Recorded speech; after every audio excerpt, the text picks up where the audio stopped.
reading from the letter of St. Paul to the Galatians.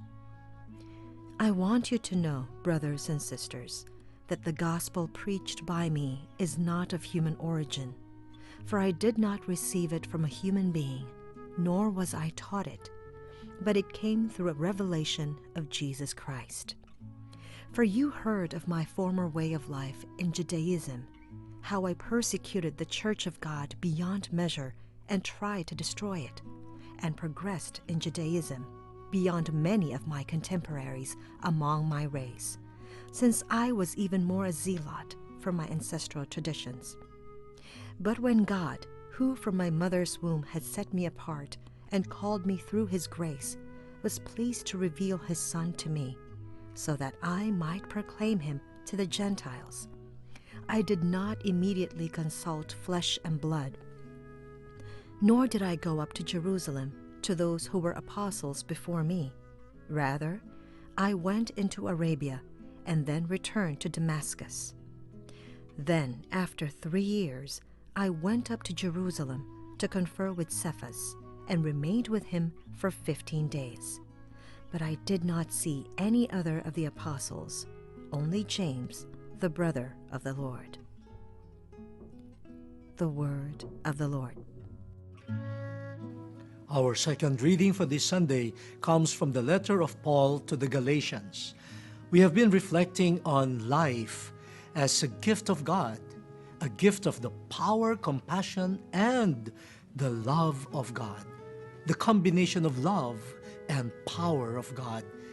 This brings forth life.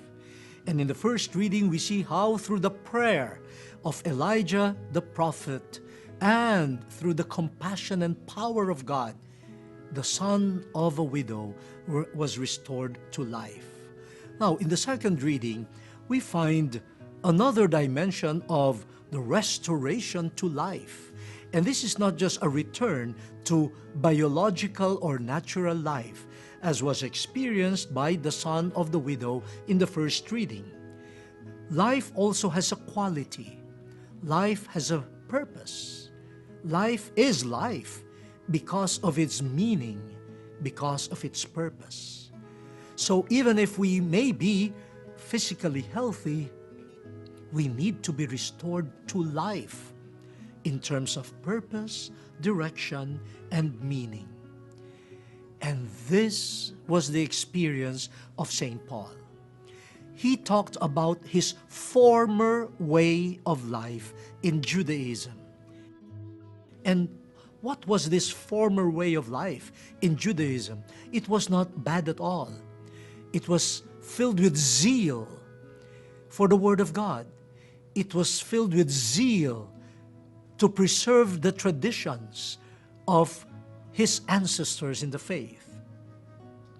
However, this zeal led Paul to a certain type of rigidity and blindness.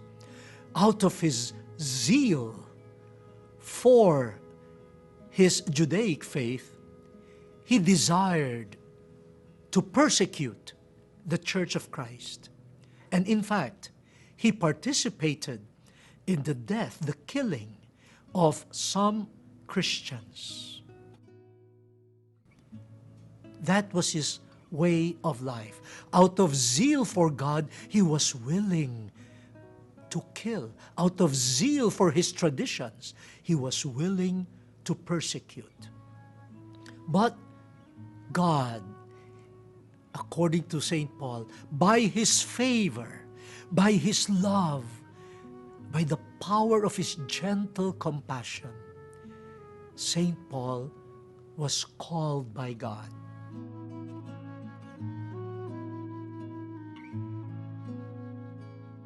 Again, not out of any merit on his part, but simply out of the love, the gracious love of God. And new life was given to St. Paul, a new direction.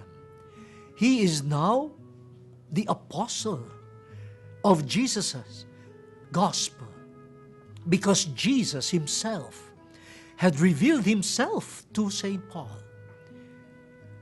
St. Paul experienced love and divine power in the revelation of Jesus. And that changed his life. That brought him to a new direction.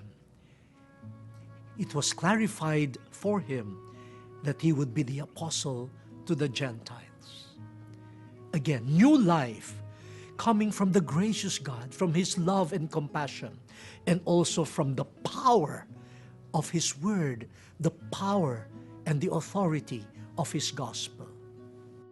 My dear brothers and sisters, so in the second reading we are being asked, how is your life? Not in terms of your physical health, but how is your direction in life? And if you desire to be reborn in your meaningfulness and purpose in life, then rely on the compassion of God and the power of his gospel, and you will be restored to life.